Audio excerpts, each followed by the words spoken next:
Hello everyone. आज का हमारा टॉपिक है motion in a magnetic field. किस चीज़ का मोशन है यहाँ पे? किसी चार्ज पार्टिकल का। देखो, ये जो आपको क्रॉस दिख रहे हैं, ये क्रॉस क्या है?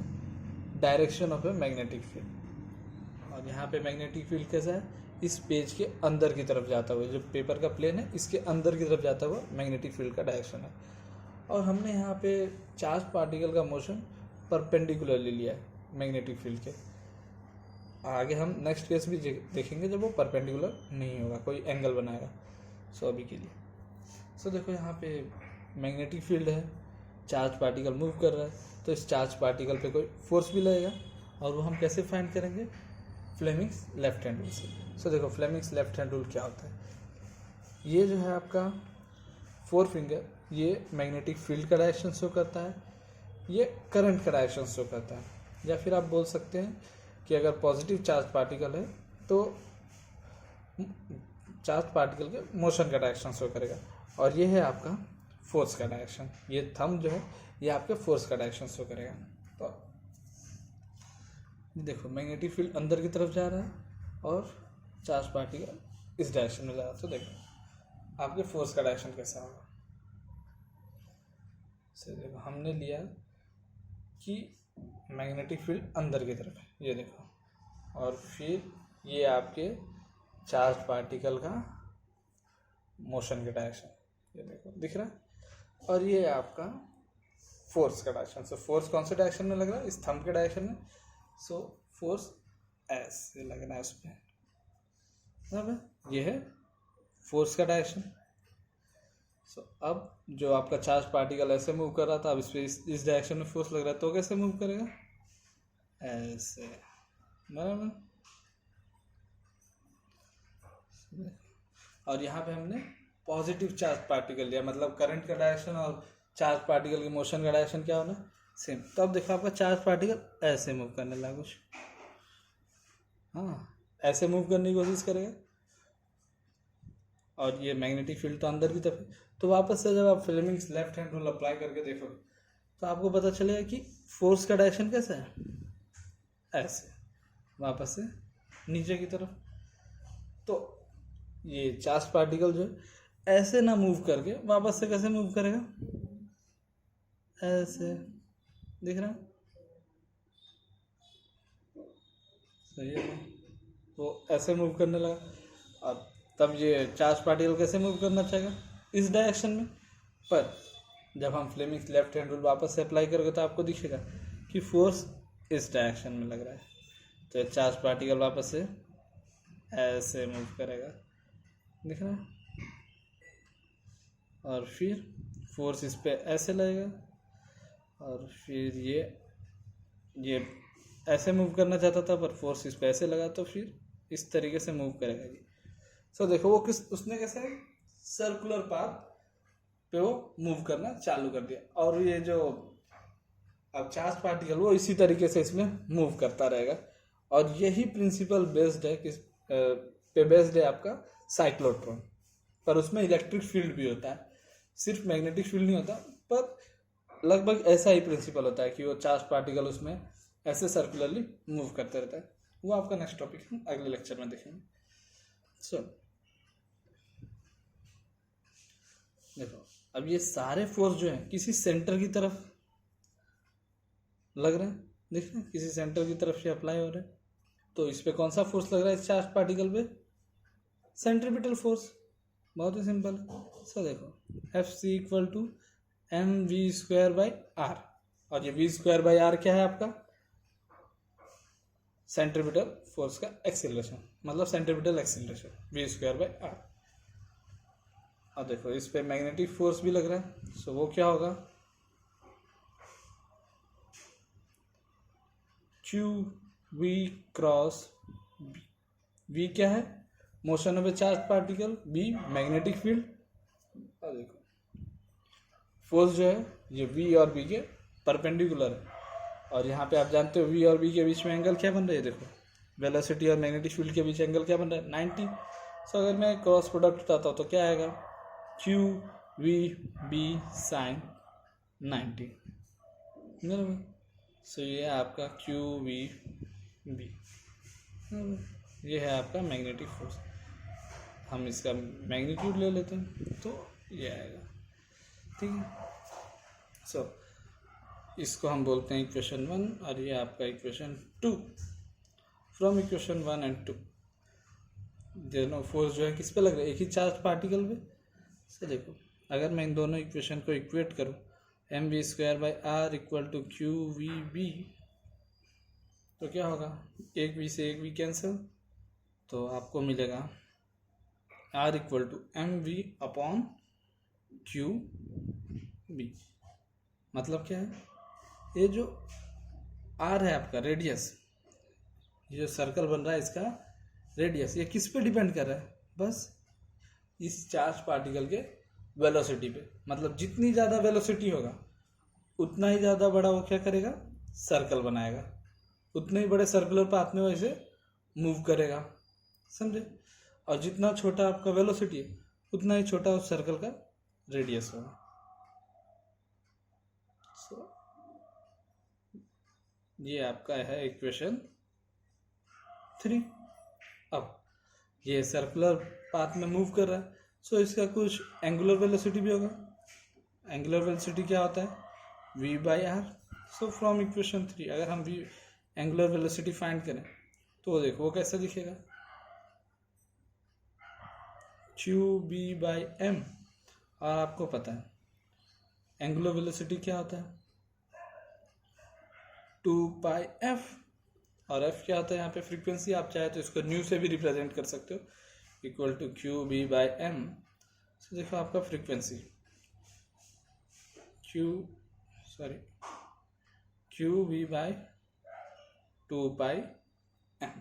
सो देखो ये जो फ्रीक्वेंसी है ये आपके वेलोसिटी और रेडियस, ये जो सर्कुलर पाथ का रेडियस है, इन दोनों से क्या है, इंडिपेंडेंट है। दिख रहा है, मतलब क्या है कि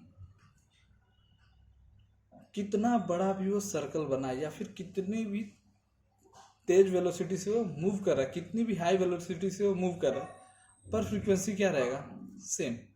देखो क्यू भी क्या है, कांस्टेंट, आपका मैग्नेटिक फील्ड भी कांस्टेंट, और mass of A charge particle ये भी कांस्टेंट है। मतलब फ्रीक्वेंसी भी क्या रहना है, कांस्टेंट, चाहे वो इतना बड़ा सर्कल बना है या फिर इतना बड़ा, पर एक सर्कल कंप्लीट करने में जो टाइम लगना वो क्या रहना, हमेशा सेम। समझे, ये आपका यहाँ से पता चल रहा है इस फ्रीक्वेंसी के पढ़ने से। और यहाँ से क्या पता चल रहा था कि जितना हाई वेलोसिटी होगा, ये जो चार्ज पार्टिकल यहाँ पे मूव कर रहा है इस मैग्नेटिक फील्ड में, उसका जितना ही ज़्यादा हाई वेलोसिटी होगा उतना ही बड़ा क्या होगा, रेडियस। और अगर बहुत ही छोटा उसका वेलोसिटी है तो बहुत ही छोटा वो सर्कल बनाएगा। ना देख लो, बहुत ज़्यादा हाई वेलोसिटी थी तो इतना बड़ा रेडियस उसने बनाया, और जब वेलोसिटी बहुत कम है तो इतना बड़ा उसका रेडियस है सर्कल का। समझे, तो रेडियस किस पे डिपेंड कर रहा है, चार्ज पार्टिकल के वेलोसिटी पे, पर फ्रीक्वेंसी क्या है, इस रेडियस और वेलोसिटी दोनों से ही इंडिपेंडेंट है। मतलब चाहे कितना बड़ा भी रेडियस हो या फिर कितनी हाई वेलोसिटी हो, पर उस सर्कल को बनाने में या फिर उस पाथ को कंप्लीट करने में उसको टाइम जो है हमेशा कैसा लगेगा, सेम। फ्रीक्वेंसी की डेफिनेशन आपको पता है, ये 1 सेकेंड में कितने साइकिल कंप्लीट होते हैं। सो वैसे यहाँ से अभी हमने कौन सा केस देखा, जब चार्ज पार्टिकल मैग्नेटिक फील्ड के परपेंडिकुलरली मूव कर रहा है। अब हम देखते हैं कोई दूसरा केस कि अगर आपका चार्ज पार्टिकल कोई एंगल बनाता है। सो देखो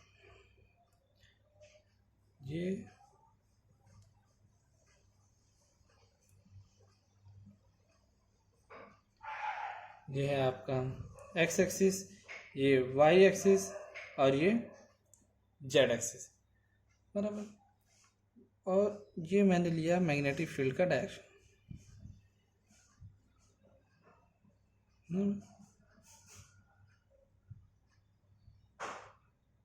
तो मैग्नेटिक फील्ड का डायरेक्शन कैसा है, इस तरफ एक्स एक्सिस के पैरेलल, और यहाँ पे कोई चार्ज पार्टिकल ऐसा। चलो, ये आपका कोई पॉजिटिव चार्ज पार्टिकल वो इस तरीके से मूव कर रहा है, ठीक है। उसके वेलोसिटी का डायरेक्शन ऐसा है। तो जैसा कि आपको पता है कि जब भी कोई एंगल बनता है तो उसके कैसे होते हैं, दो कंपोनेंट होते हैं उस वेलोसिटी के। से देखो एक कंपोनेंट किसके, मैग्नेटिक फील्ड के पैरेलल है या फिर मैग्नेटिक फील्ड के डायरेक्शन में। सो इसके लिए मैं इसको बोलता हूँ वी पैरेलल कंपोनेंट। और देखो एक परपेंडिकुलर है, दिख रहा है, सो इसको मैं बोलता हूँ वी परपेंडिकुलर। अब इस कंपोनेंट को मैं बोलता हूँ वी परपेंडिकुलर। अब और हमने चार्ज पार्टिकल पॉजिटिव लिया, मतलब करंट का डायरेक्शन और चार्ज पार्टिकल की मोशन का डायरेक्शन क्या होगा, हमेशा सेम रहेगा। अब देखो, अब जैसे कि आपने देखा कि जब परपेंडिकुलर होता है कुछ तो कैसा कैसा पाथ सेलेक्ट करता है, सर्कुलर पाथ सेलेक्ट कर रहा था। यहाँ पे आपने देखा था ना कि जब वो परपेंडिकुलर था तो सर्कुलर पाथ ऐसे सर्कुलरली मूव करने लगा था और वो ऐसे मूव करता रहता है। सो ऐसे यहाँ पे क्या होगा, ये जो परपेंडिकुलर वाला कंपोनेंट है इसकी वजह से क्या होगा, आपका चार्ज पार्टिकल कैसे मूव करने लगेगा, पर ऐसे सर्कल बनाने की कोशिश करेगा। ठीक है, ऐसे सर्कल बनाए, ठीक है। पर ये पैरेलल वाला जो कंपोनेंट है इसकी वजह से क्या होगा, ये ऐसे सर्कल तो बनाया, हाँ सर्कुलर पाथ में तो घूमा, पर उसके साथ साथ कैसे हुआ, वो अपनी जगह से अपने पाथ से कैसा हुआ, थोड़ा सा चेंज भी हुआ और इस तरीके से वो हेलिक्स बनाने लगेगा। थोड़ा सा इस तरीके से वो हेलिक्स बनाने लगेगा। और यहाँ पे भी ऐसे, देखो चलो यहाँ पे मैं डिनोट कर देता हूँ, ये पॉजिटिव चार्ज पार्टिकल। तो देख रहे हो, ये जो आपका पैरेलल कंपोनेंट है इसकी वजह से क्या हो रहा है, ये जैसे सर्कल बना रहा है उसके साथ साथ ये सर्कल बनाने के साथ कैसे ऐसे मूव भी हो रहा है। ये जो परपेंडिकुलर कंपोनेंट है इसकी वजह से तो बेचारा ऐसे सर्कुलर मूव कर रहा है, हाँ ऐसे सर्कुलर मूव करेगा ऐसे ऐसे ऐसे। पर जैसे ये पैरेलल कंपोनेंट की वजह से वो ऐसे थोड़ा सा मूव भी करेगा, तो ऐसे आपका हेलिकल पाथ बनाने लगेगा, दिख रहा है। और ये जो आपके दो सर्कल के बीच ये जो दो रिंग्स बन रहे हैं ना, इनके बीच का जो डिस्टेंस है इसको हम बोलते हैं पिच, समझे, पिच। और देखो आपके पिच का फॉर्मूला होता है P equal to v parallel into t. ये पैरेलल वाला कंपोनेंट और ये टाइम इंटरवल, ये आपके पिच का फॉर्मूला होता है।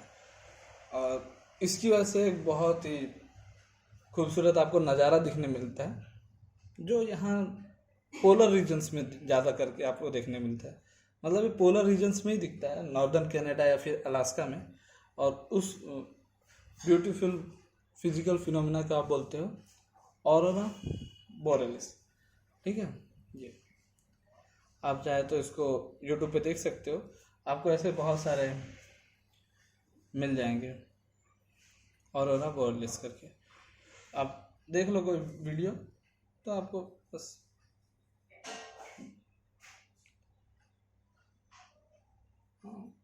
तो आप देखोगे कि कभी आसमान में आपको ग्रीन लाइट दिखेगी, कभी पिंक लाइट दिखेगी, एक बहुत ही ब्यूटीफुल नेचर आपको उस टाइम दिखने लगता है।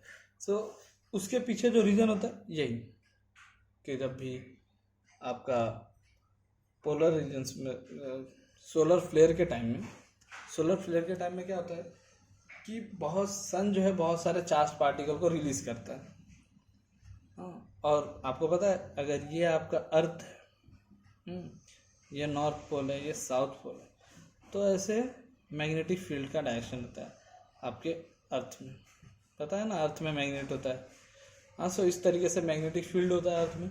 सब क्या होता है कि ये जो आपका चार्ज पार्टिकल वो ऐसे आते हैं और आके इसके साथ जो होता है इस मैग्नेटिक फील्ड में क्या हो जाते हैं, फंस जाते हैं, बराबर। और ये देखो कुछ एंगल बना रहे हैं तो ये क्या करेगा, ऐसे हेलिकल पाथ में मूव करेंगे और ऐसे बहुत सारे, एक ही नहीं बहुत सारे चार्ज पार्टिकल। और इस पोलर रीजन के पास क्या होता है, मैग्नेटिक फील्ड बहुत ज़्यादा होता है, तो ये सारे जो है यहाँ पे इकट्ठा हो जाते हैं, बहुत सारे चार्ज पार्टिकल इस पोलर रीजन के पास जो है इकट्ठा हो जाते हैं। और फिर अगर नाइट्रोजन अगर फर्स्ट ऑक्सीजन नाइट्रोजन अगर एक्साइटेड स्टेट में, हाँ, तो आपको पिंक कलर की लाइट देखने मिलती है आसमान में, और अगर ऑक्सीजन एक्साइटेड स्टेट में तो आपको ग्रीन कलर की लाइट देखने मिलती है। अगर आप चाहे तो ऑरोरा बोरेलिस का कॉन्सेप्ट, आप कैसा दिखता है ऑरोरा बोरेलिस, ये आप एक बार यूट्यूब पे सर्च करके देखो, आपको बहुत ही ब्यूटीफुल व्यूज़ देखने मिलेंगे। ओके, तो आज के लिए इतना ही, बाकी का नेक्स्ट लेक्चर में देखेंगे। Thank you.